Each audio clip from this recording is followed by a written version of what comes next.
Señores, gracias por estar con nosotros. Aquí tenemos a José Horacio Rodríguez, tal como decíamos, desde el ámbito político, porque es tiempo de hablar de política. Y José Horacio dice que habla de la buena política. José Horacio, buenos días, ¿cómo estás? Buenos días, Edith, Indira, muy contento de estar aquí en el día compartiendo con ustedes. José Horacio, ¿qué es eso de la buena política? Bueno, es esa política que va a los espacios de toma de decisión, a luchar por el bien común, a trabajar por un país con justicia social, por un país donde se defienda el medio ambiente y los recursos naturales, donde los derechos de los dominicanos y las dominicanas estén garantizados. Es esa política que suma a la gente por las ideas que nos unen y que compartimos, en lugar de esa mala política que suma a la gente por el que hay para mí, dónde está lo mío, que nos tiene sumergido en un país con débiles instituciones, con servicios públicos precarios que no le permiten a los dominicanos vivir con dignidad. Es un país, el de la mala política, en el que el 60% de los jóvenes, según un estudio reciente realizado por ANGE, quieren emigrar porque no encuentran la posibilidad de tener una vida digna en la República Dominicana. Hay una cultura, digamos, de clientelismo. El tema económico, es muy difícil explicarle a la gente, quizás no venda tu voto. Pero si le fueras a explicar a los ciudadanos y ciudadanas la implicación que tiene vender el voto. Ahora mismo vienen elecciones y mucha gente espera, este es el momento de que me den lo mío. ¿Qué implicación tiene eso? Bueno, muy sencillo. El que te paga para llegar, llega para robar. Esa es una persona que no cree en tu dignidad como ser humano, como ciudadano. Y eso está muy asociado a los altos niveles de pobreza en lo que vive la República Dominicana y de desigualdad social. Porque somos una sociedad que ha venido creando y generando muchas riquezas, pero que la ha venido concentrando.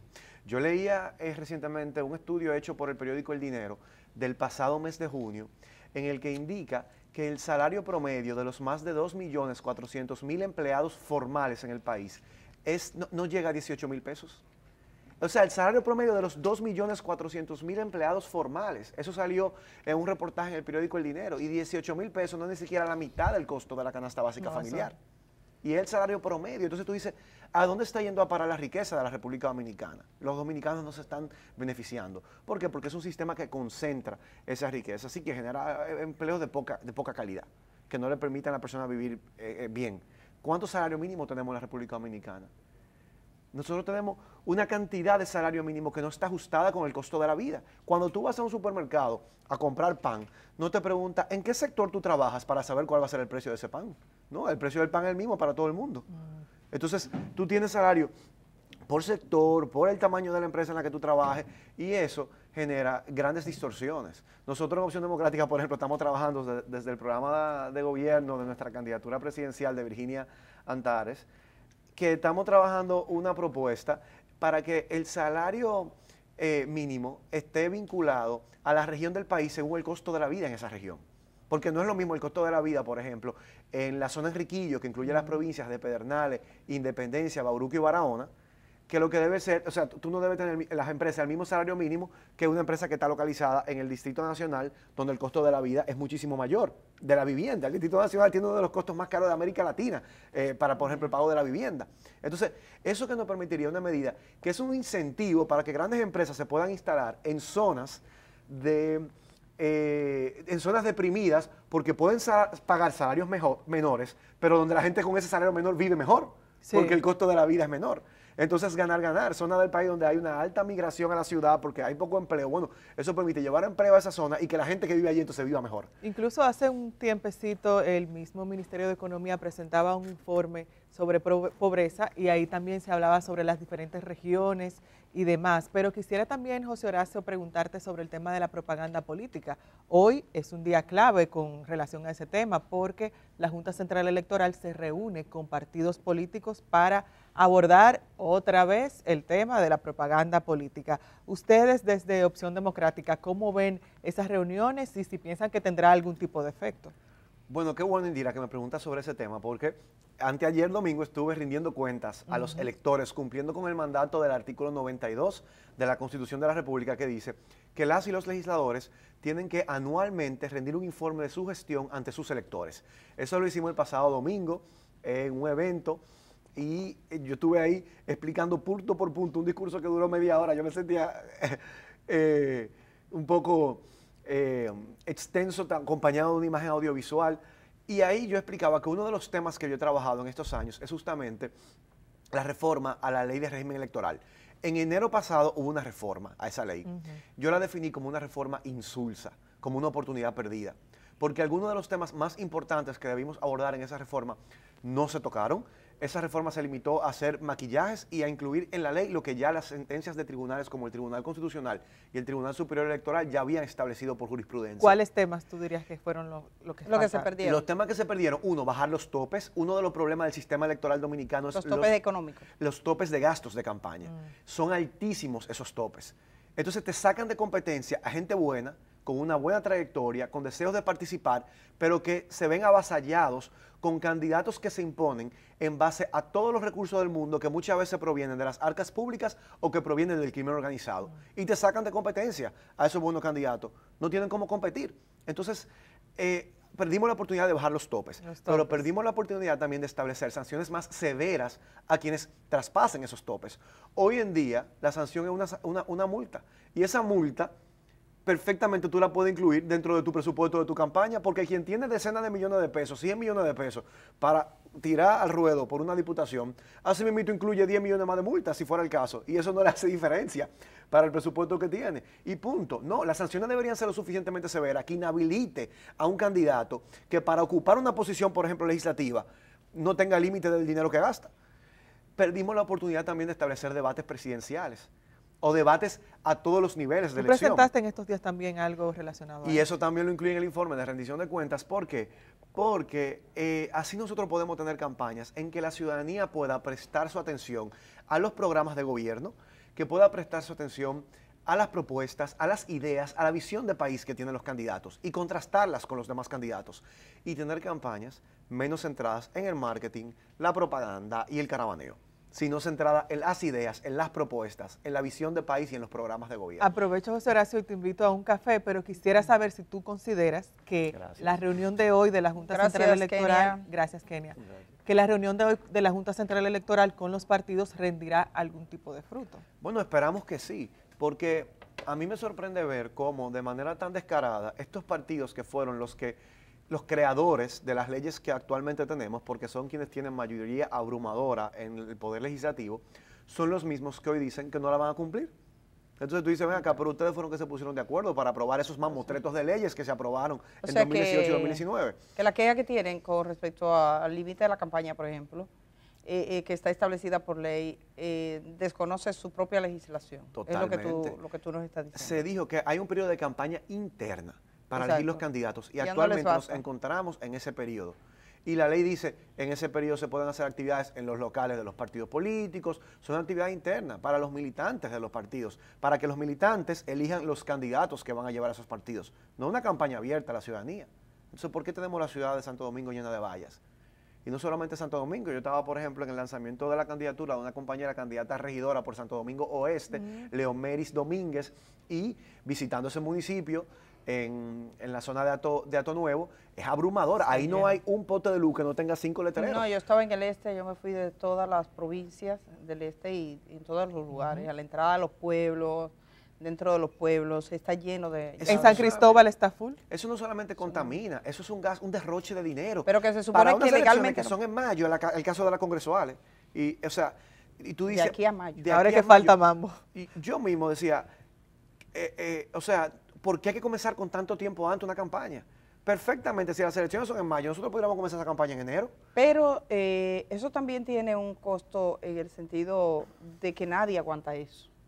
Ningún candidato que sea recurso sudado, porque el recurso que se vota es el que no se suda, pero el que se suda no llega. Yo creo que la alerta de participación ciudadana iba en ese sentido. Además de este elemento, ¿cómo ves? Yo sé que la composición, por ejemplo, para las elecciones de diputados es un poco compleja. No necesariamente aquel que es más votado gana en un proceso electoral. Es una cosa complicada. Yo estaba preguntando y me estaban explicando en este sentido.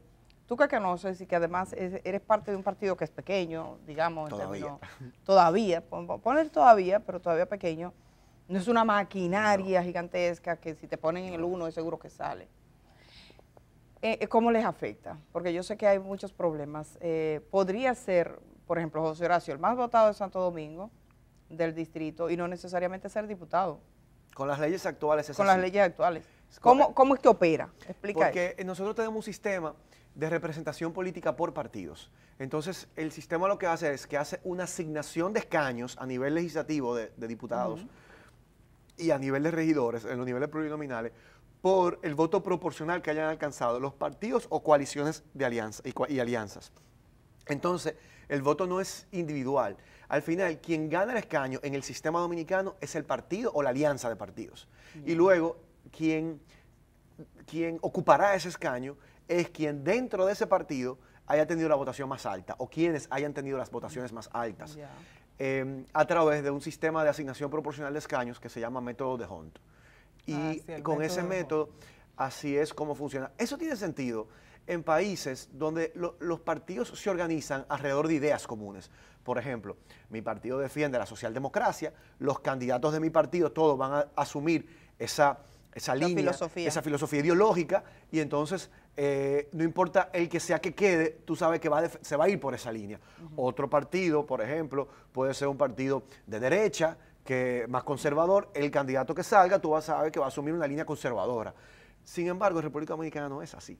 Tú tienes una misma lista, un partido te presenta una lista, donde en esa lista tú tienes candidatos progresistas y candidatos conservadores, a veces en los extremos. Entonces tú dices, en ese caso, el escaño no se debería asignar al partido, porque eso no va acompañado de una línea común o de una defensa de unas ideas específicas, sino que eso puede ser aleatorio, te puede tocar cualquier cosa. Tú tienes dentro del mismo partido gente que piensa totalmente diferente, porque lamentablemente la lucha política, la lucha por el poder en la República Dominicana no se da en base a ideas, se da en base al oportunismo. Esa ha sido la tradición, ese es el legado de la mala política. Nosotros en Opción Democrática estamos diciendo no, nosotros nos organizamos en base a unas ideas que están asociadas a una corriente de pensamiento progresista cercana a la socialdemocracia. Entonces, si tú no compartes esas ideas, bueno, pues quizás tengas tu espacio de militancia, porque nosotros lo que queremos es gente que piensen como nosotros para transformar el Estado, la República Dominicana, hacia un estado de bienestar social, que el Estado pueda garantizar derechos en el marco de una economía capitalista, un Estado que intervenga para poder garantizar derechos básicos como salud, como educación, como acceso al agua, como vivienda, como seguridad, como medio ambiente sano, ¿entiendes? Como derechos fundamentales. Entonces, eso es lo que nosotros creemos. Quien no opine o no se marque en esta línea, bueno, que busque otro espacio paramilitar que comparta sus ideas. Pero en la República Dominicana los partidos son atrápalo todos. Por eso tuve un gobierno como este que, a pesar de que se llamaba El Cambio, ha comprado cerca de 20 alcaldes. ¿Lo compró? Claro. Es la palabra comprar. Óyeme, Eddie, perdón por llamarte de esa manera. No, ese es mi nombre, ese es mi nombre. Eddie, yo he escuchado conversaciones donde los propios PRMistas, donde yo trabajo, dicen, vamos a estar claros, eso es comprado. ¿Tú crees que vienen porque están alineados con nuestras ideas y con otros valores? No, eso es comprado. Los mismos PRMistas. Eso está generando un malestar muy grande en el propio partido de gobierno. ¿Y por qué en el propio partido? Porque aspirantes legítimos de ese partido que tienen una larga militancia, que quieren ahora, ¿verdad?, que están en el gobierno, ocupar posiciones, se encuentran con que el que ellos adversaban durante 20 años, que viene del PLD, ahora se acaba de pasar para el PRM y ahora resulta que hay que apoyarlo. Y tú dices, ven acá, pero yo tengo 20 años. Como el hijo pródigo que le mataron el chivo a él. Bueno, yo tengo 20 años Es una fiesta que nosotros tengamos la fortaleza para poder, por ejemplo, aspirar a esta alcaldía, y ahora resulta que el candidato que nosotros teníamos 20 años enfrentando, resulta que ahora es bueno porque dio el paso.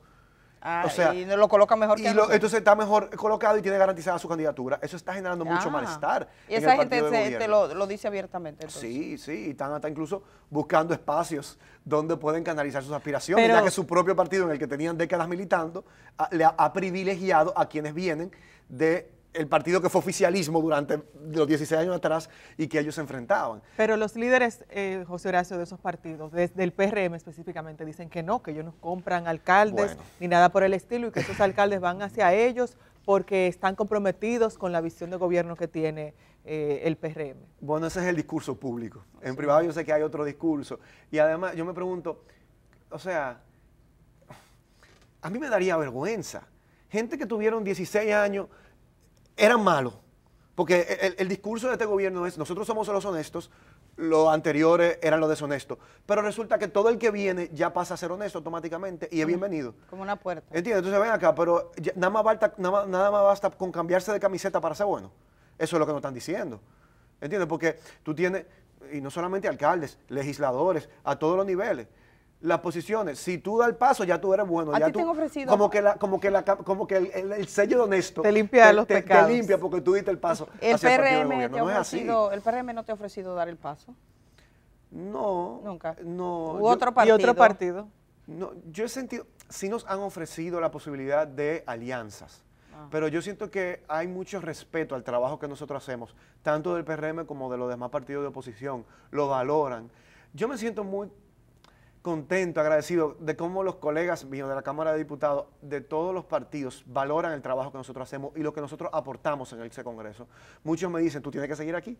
Gente con la cual yo incluso he tenido a veces enfrentamientos por diferentes temas en la Cámara, me dicen, tu presencia aquí es importante, tú tienes que asegurarte de que tú sigas aquí, tú le aportas a este Congreso. José Horacio, Y yo me siento agradecido porque se valora el trabajo que nosotros hacemos. ahora que tú mencionas la palabra alianza, ¿qué te parece la alianza opositora que realizaron la Fuerza del Pueblo, el PLD y el PRD?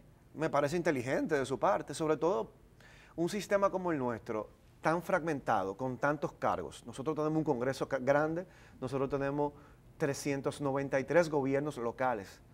Y en las posiciones de alcaldías y senadurías son posiciones uninominales. Quiere decir que al final ahí solamente gana el que sacó más votos, aunque la diferencia sea un voto. Y eso lleva esa competencia por posiciones uninominales, por ejemplo, como el sistema norteamericano, que todas las posiciones son uninominales, te conduce hacia un sistema bipartidista. A diferencia de las posiciones plurinominales, donde te permite que diferentes organizaciones políticas estén representadas en un territorio. Te pongo como ejemplo la circunscripción 1 del Distrito Nacional. Ahí hay 6 escaños, quiere decir que en esta circunscripción se eligen 6 diputados y diputadas. Nosotros en la elección pasada, 4 partidos alcanzaron representación política. Porque, por ejemplo, en el caso de que yo iba en un pacto de fusión, Opción Democrática con Alianza País, que fue a través de la cual yo gané, nosotros alcanzamos dentro de ese pacto un 15% de los votos. Si fuera una posición uninominal, un 15 sacaste muchos votos, pero no quedaste, solamente que quien en primer lugar tiene el escaño. Como es plurinominal y se escogen 6 escaños, te permite que con ese 15% de los votos el partido tenga derecho a 1, porque un 15% de 6 te da derecho a 1.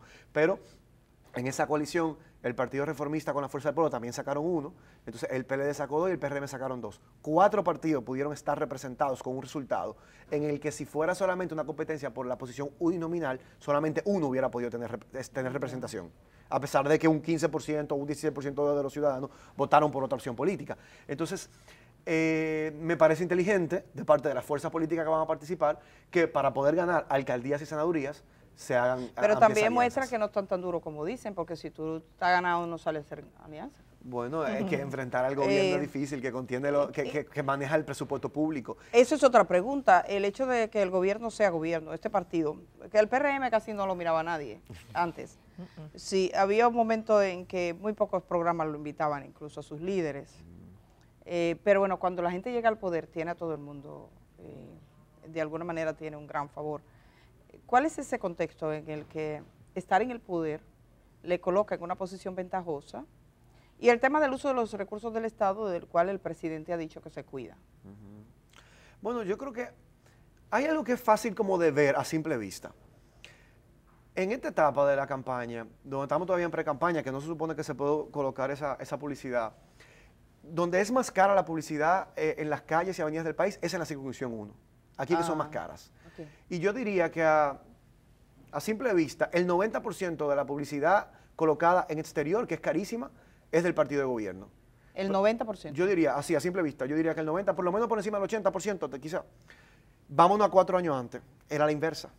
Era el PLD. Era el PLD, el 80% de la publicidad externa a esta altura, porque no es lo mismo que en la recta final, que ya los candidatos, el dinero que tienen lo sacan, sino a esta, era el 80% era el PLD. Y tú dices, ven acá, ¿y cuál es la correlación?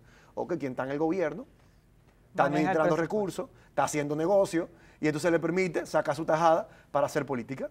Entonces siempre va en ventaja. También hay mucha gente que... Es un análisis que te estoy haciendo. Pero hay gente también dispuesta a movimientos externos que se estimula y dice, como dispuesto a colaborar, y sacan una foto a alguien y dice, yo con Luis. Yo te puedo hablar, por ejemplo, de la circunscripción 1, que es la que, donde yo estoy, es la mía, donde estoy haciendo el trabajo, donde estoy en la calle. Los aspirantes que están de manera avasallante en presencia en el territorio, todos Son tienen el los- respaldo de un ministro o de un alto funcionario público porque detrás, esa que es maneja otra. fondos públicos. Entonces, tú dices, ven acá, no, ese es el candidato de fulano. Ah, no, ese es el Así es candidato que de dicen, fulano. es verdad, que dice Entonces, candidato de tal Le ministro. apuestan a su gallo. Claro, entonces ellos no son candidatos de la ciudadanía, son candidatos del ministro. Entonces, cada ministro, hay una lucha de poder interna en el PRM que está pensando en las elecciones del 28, quiere su cuota de poder en el Congreso y quiere tener el diputado suyo.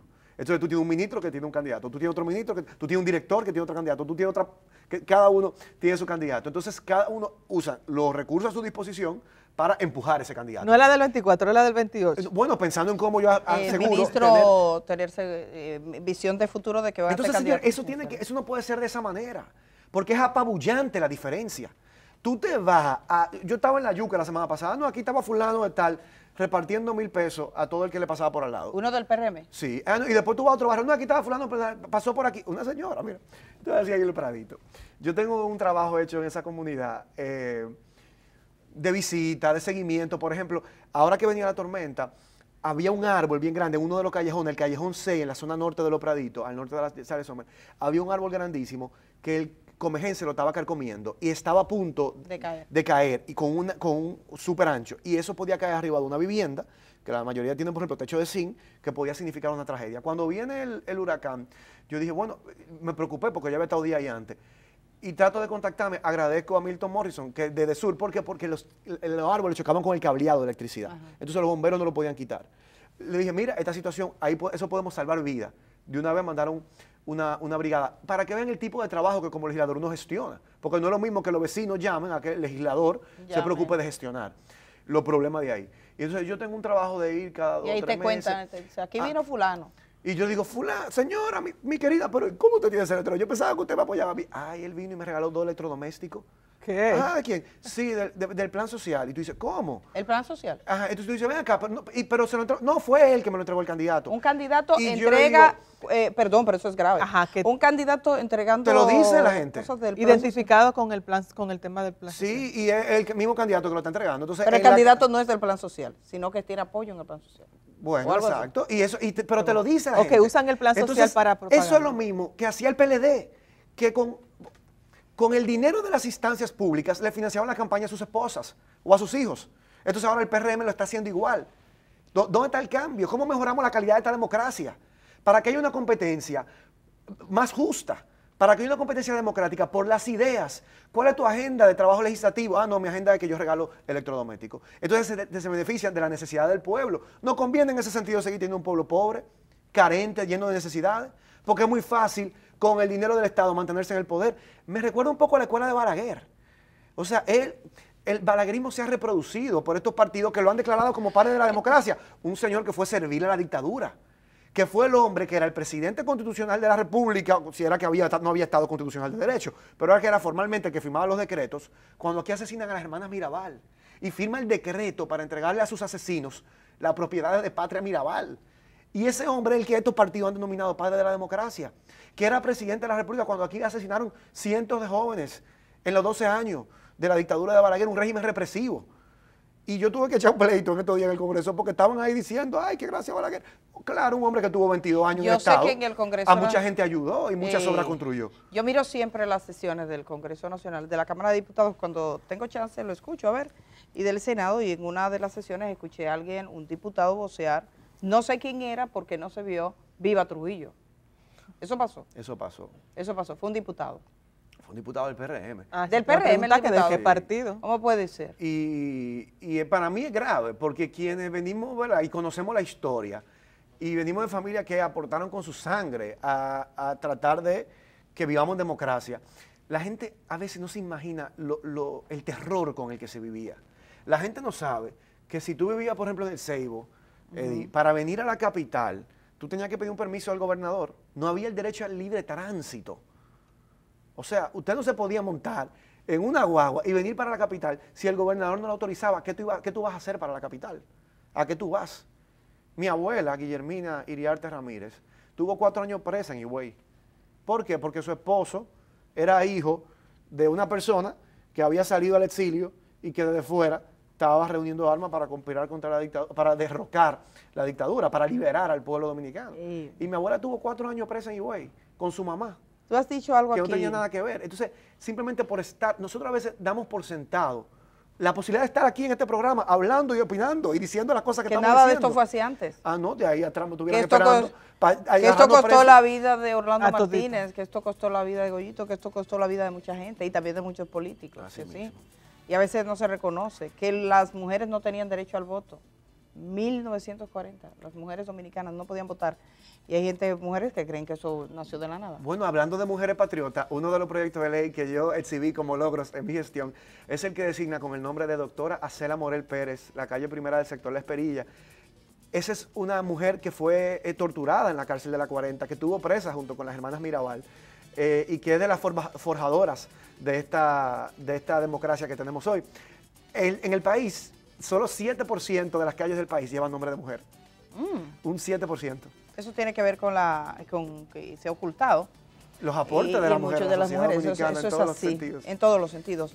Mira, tenemos que terminar, tenemos que irnos. Creo que has dicho algo relevante con respecto a, y que hay que seguir hablando después, el uso de recursos del Estado, porque el gobierno ha dicho que no lo hará. Yo creo que también las entidades de fiscalización, los movimientos como Participación Ciudadana, este tipo de denuncias que formula debería documentarse y que no se quede así nomás. Tenemos Ahora que es mejorar la política, tenemos que mejorar, democratizar los procesos, hacerlos accesibles para la ciudadanía común, que se pueda organizar, que pueda participar sin tener que competir de manera desleal. ¿Tú vas a aspirar de nuevo? Sí, aprovecho antes que terminemos, porfa, para porque nos vamos. el domingo hice el anuncio de que he decidido presentarme nueva vez ante los electores del Distrito Nacional para seguir trabajando como su diputado a partir de agosto del 2024. Para seguir trabajando, eso es lo que hemos hecho estos últimos 3 años. Y invito a que puedan conocer el trabajo que hemos hecho y vamos a estar subiendo en las redes sociales esta semana un resumen de ese trabajo. Publicamos nuestro informe de gestión. El trabajo en el Congreso no solamente son esas iniciativas que presentamos, sino las posiciones que fijamos ante esa agenda que copa el Congreso, que normalmente son temas del interés del Poder Ejecutivo, y esas posiciones de contrapeso que uno hace, que yo creo que eso ha distinguido mi gestión como diputado. Bueno. Es un gran servicio al país. Bueno, muchas gracias por estar esta mañana, José Horacio. Gracias a ustedes. Gracias, José Horacio. Nosotros vamos a la pausa y estamos regresando de una vez.